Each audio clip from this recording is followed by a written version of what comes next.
Okay. What is the difference between not wanting to lose weight and eating healthy? What's the difference between not wanting to lose weight and eating healthy? Yes. Okay.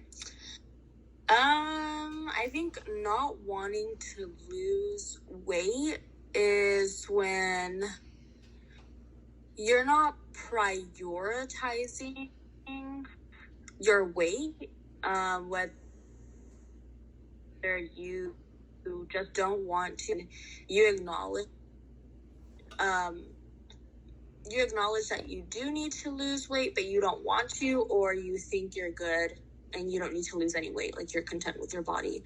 And then with eating healthy, I think you're just very aware and educated in what should go into your body.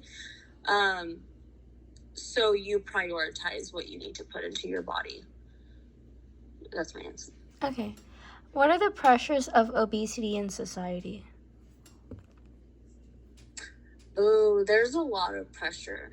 A lot of pressure, whether it's coming from like classmates in like high school, middle school,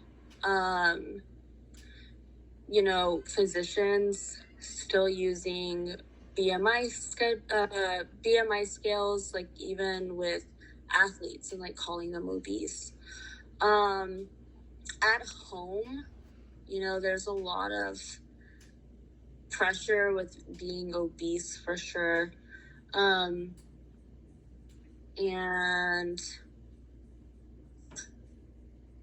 social media. Okay. I think if you like have a bigger platform, I think people can tend to be even more meaner if you're like obese. Mm-hmm. Yeah. Okay. Does self-esteem and communication play a role in getting help for obesity? Yes, I believe it does. So I feel like a lot of people kind of reach their breaking point whenever they're at obesity, like at an obese weight. And they, when they get so low, like thinking about themselves and looking at themselves in the mirror and everything like that, then they want to make a change. So I think it does play a big role in changing to healthy lifestyle habits.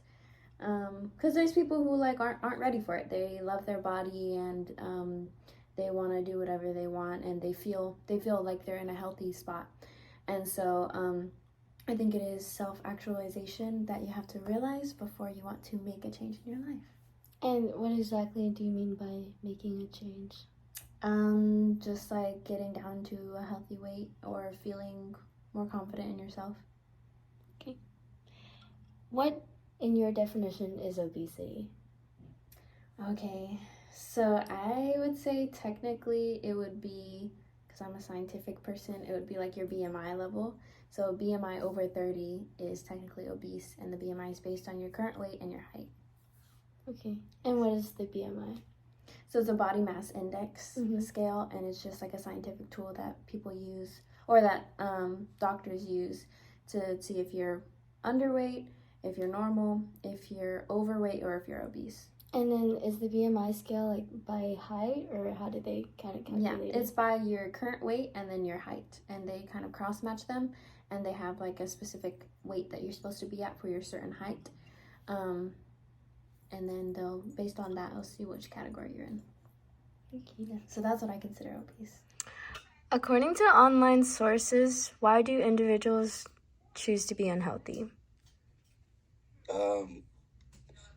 I believe that living like a healthy lifestyle is more expensive, and it's cheaper to make low quality foods and mass produced. So that's why people are, how would I put, are able to gain weight quicker because it's not as healthy. Obviously, like organic food is more expensive than like a regular apple or a bag of chips.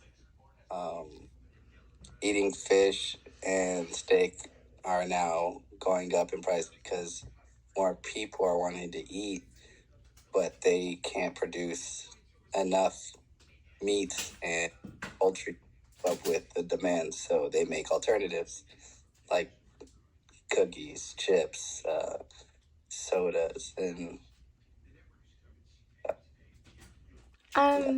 Do you see, like, by online sources, do you see this in, like, social media, like, or the environment around you? Are there individuals that, like, choose to be unhealthy? yeah.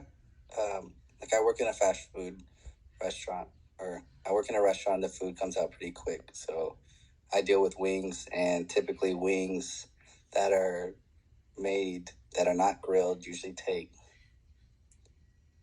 10 to 15 minutes depending on how busy we are. Grilled wings take about 30 minutes, and most people don't like to wait as long for grilled wings, even though they're healthier. To top it off, we do have a bunch of sauces which are containing vinegar and other products that stick to your body, and we do have a lot of customers who come in all the time. And I mean, like, very, very often. They're like regulars. Some even come in every day. And outside of eating, there is a bar attached to it, so people come to drink all the time. So eating greasy food plus having beer really sticks, especially if you're not healthy. And since it's cheaper than going to like buy a salad or something, and it's more filling, people are going to choose that than the actual healthy alternative, just because they're trying to fill their stomach, and it's on a budget instead of spending more money when it would, I guess, help them long term. What would you say are some of the costs and consequences of obesity? I thought you said it was 2 questions. This is the second question. Okay, say it again. Sorry. What are the costs and consequences of obesity? The cost. I mean, This could be like in America or monetarily, like any country.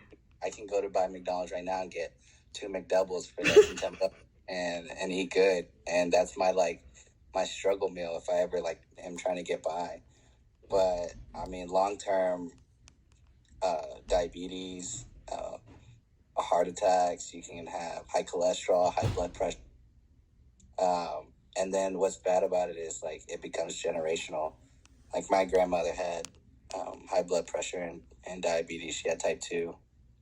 And when she finally passed, her body like just gave out basically, because she had been just dealing with it for so long. Like her body just like swelled up for years, and but whatever. And then my dad struggles with the same thing. So in order for me not to deal with that or not have it later in life, I have to be more active and eat a little bit nicer and have to watch what I'm eating, just because I'm so prone to it.